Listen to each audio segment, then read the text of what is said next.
instrumento niya. Opo. Aalis ka na sa loob ng katawan niya. Ay, Ray. Opo. Ha? Opo, Ray. Aalis ka na sa loob ng katawan niya. Opo, Ray. Babae ka lalaki. Babae ka lalaki. Bye. Bata matanda. Tanda, Ray. Matanda ka na? Galit ka sa kanya. Opo, Ray. Bakit ka galit sa kanya? Tao ka ba hindi? Tao ka ba hindi? Tao ka hindi? Ha? Oo, Ray. Tao. Bakit ka galit sa kanya? Nainggit ka ba rito? Opo, Ray. Nainggit ka? Opo. Magkakilala kayo? Opo.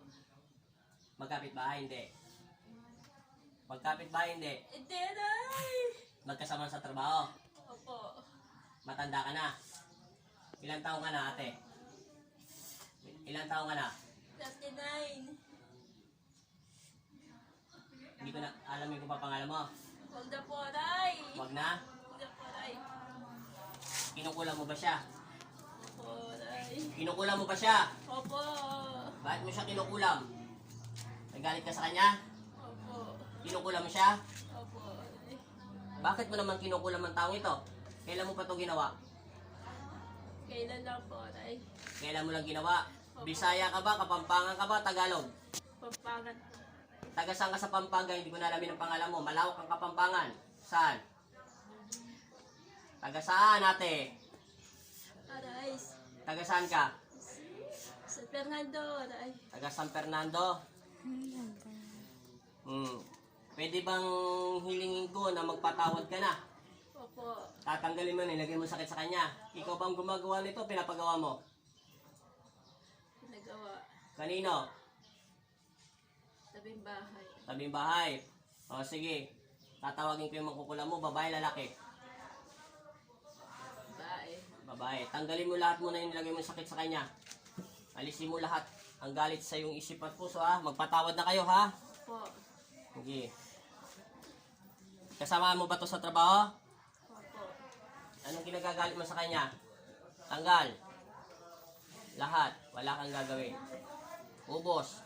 Kailan mo pag ginawa to? Ilang linggo na? Kailan lang po? 1 linggo? 2 linggo? Ano? 4 na araw. 5 araw na? Opo. 5 hanggang 6 na araw na? 39 years old ka? Opo. Hindi kayo magkapit-bahay? Hindi. Magkasama lang kayo sa trabaho? Opo. Bakit? Ano bang kinainggit mo dito sa babaeng ito? Wala po. Maria.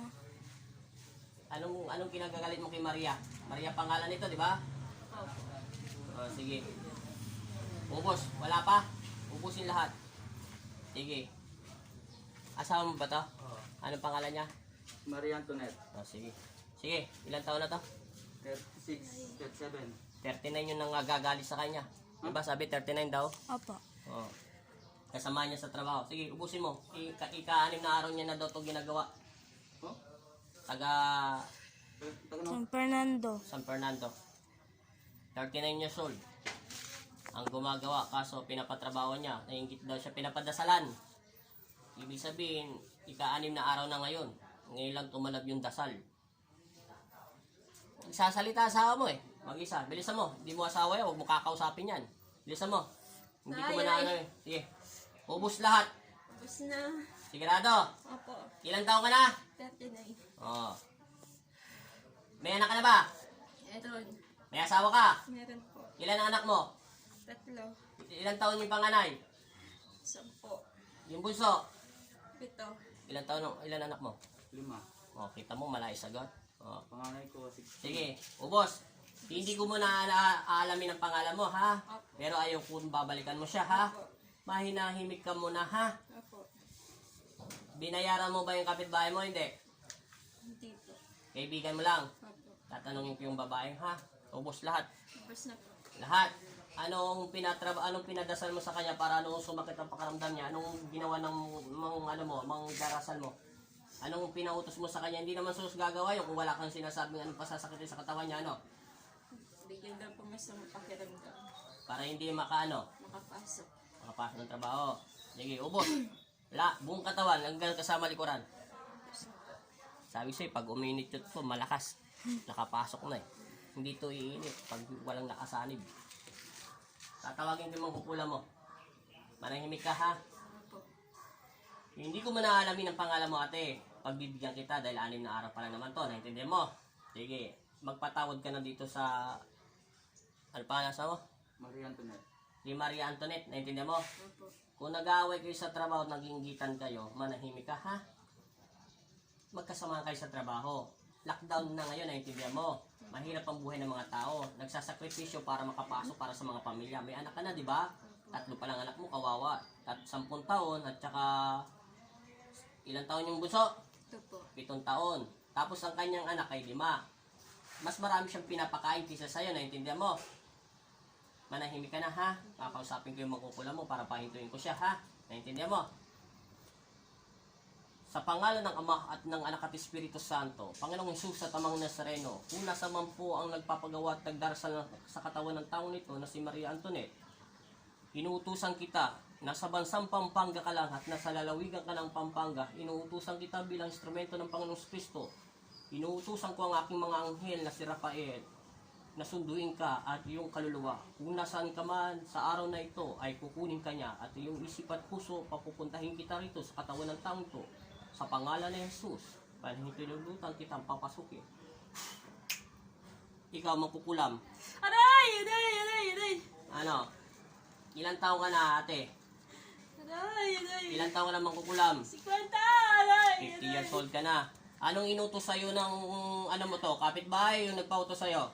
Bahay lang po! Aray! 50 years old ka na. Matagal mo na itong ginagawa? Di po! Kailan mo ito ginagawa? Ilan lang po? 6 na araw. O, 6 na araw. Ang tanong ko, matagal ka na ba nananakit? Hindi po! Matagal nang wala. Anong matagal na wala na? Ang gulo-gulo mo kausap. Matagal ka na ba nananakit sa kapwa mo tao? Hindi po, tumigil na po ako. Nakiusap na po siya. Bali, huminto ka na. Ngayon ka lang ginawa. O sige, anong ginawa mong dasal para kay Maria Antoinette? Bigyan ko lang po daw ng masakit na katawan. Bakit daw? Anong dahilan? Inggit daw po, Day. Bakit nga siya nainggit sa katawan ng taong nito? Ano ba to? Madaldal ba to? O matabil bang bunga nga nito? Etc. Ano? Trabaho daw niya. Ano? Day. Ano daw? Hindi mo tatrabawin ng isang tao kung hindi mo tinatanong ang lahat. Ilan po sinabi niya, sabi niya, inggit daw siya dahil parati siya nakakaano sa bisor, Aray. Nakakano sa bisor?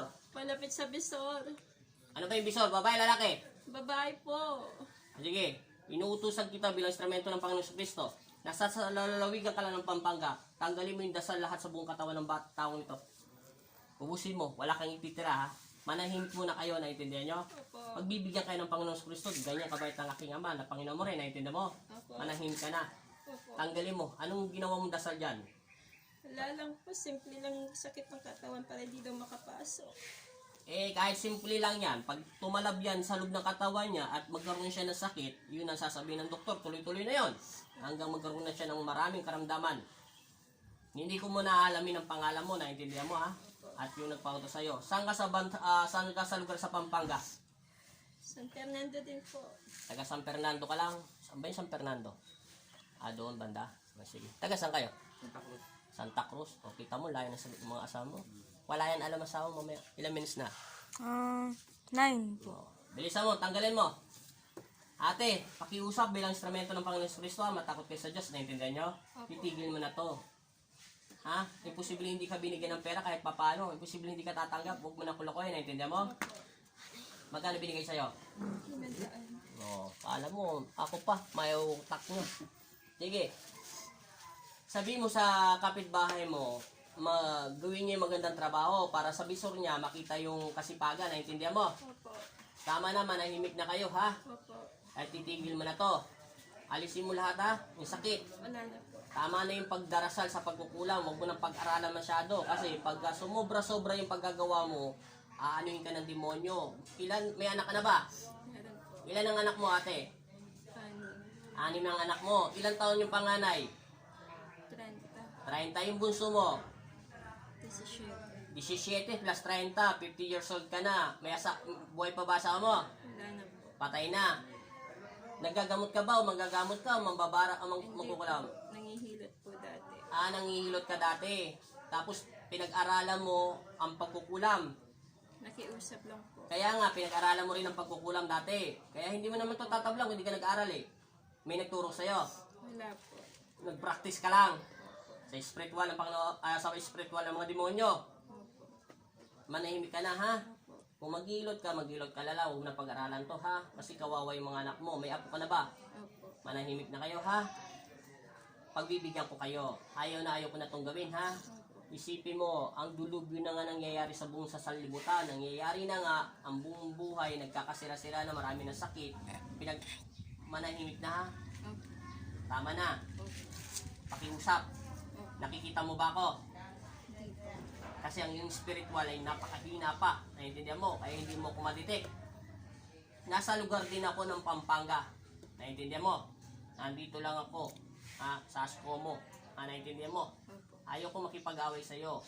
Maawa ka na. May edad na kayo. 50 years old na kayo. Dapat alam niyo na yung tama at mali. Wala naman itong kasalanan eh. Naiintindihan niyo na? Opo. Manahimik na, ha?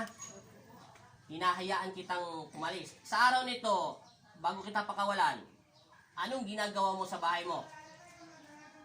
Naglilinis po. Naglilinis ka ng ano? Bahay. Naglilinis ka ng bahay.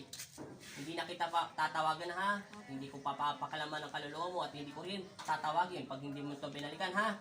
Huwag mo na itong babalikan. Hindi na po. Naglilinis ka ngayon sa araw na ito sa San Fernando, Opo. sa bahay mo. Sige, manahimik na, ha? Opo. Sino nagtawag sa'yo dito? Kayo po. Hindi ako tumawag sa'yo. Ang Panginoon para malaman ko yung mga sakit. Opo. Kailan to gagaling? Ngayon po. Ngayon din, ha? Tama na yung mga palipad-palipad hangin, ha? Opo. Paliliparin kita doon sa bahay mo. Gusto mo ba yung bahay mo wasakin ng mga demonyo? Hindi po. Gusto mo ibalik yung sakit nito doon sa mga apo mo? Hindi po. Mahirap ang buhay ngayon. Pag pumunta ka sa ospital, kakaroon kayo ng COVID. Naiintindihan mo? Opo. Sige. Manahimik na, ha? Opo. Palalayasin ko na kayong dalawa dyan. Opo. Bumalik na kayo, ha? Manahimik na. Sa pangalan ng Ama at ng Anak at Espiritu Santo. Masamang espiritu sa loob ng katawan ng taong ito. Pinalalayas kita sa pangalan ni Jesus. Amen. Ama Jesus, amang Nazareno, kami ang iyong mga anak. Ilan nyo kami sa panganib at masamang espiritu. Binigyan mo ako ng kapangyarihan, kaya kayo po manguna sa aming buhay. Amen. Ama Jesus, amang Nazareno, bigyan mo ako ng kapangyarihan na makapagpagaling ng may karamdaman. Salamat po sa pinagulog mo sa akin. Amen. Binabalik ko ang iyong espiritu at diwa sa iyong katawan lupa. Ano pangalan ito? Maria Anthony. Maria, pumasok ka na ulit sa loob ng katawan mo. Pasok. Gising. Hop, baba mo pa mo. Sige. Sandal ka konti. Ilang minutes na? 13. O, sige, may pa tayo. Ngayon, tatanungin kita, may nakita ka? Wala ka naalala? Wala ka nakita liwanag? Wala ka nakita mga tao? Kasama mo sa trabaho? Nasaan ang diwa mo? Sa bahay. Anong ginagawa mo sa bahay?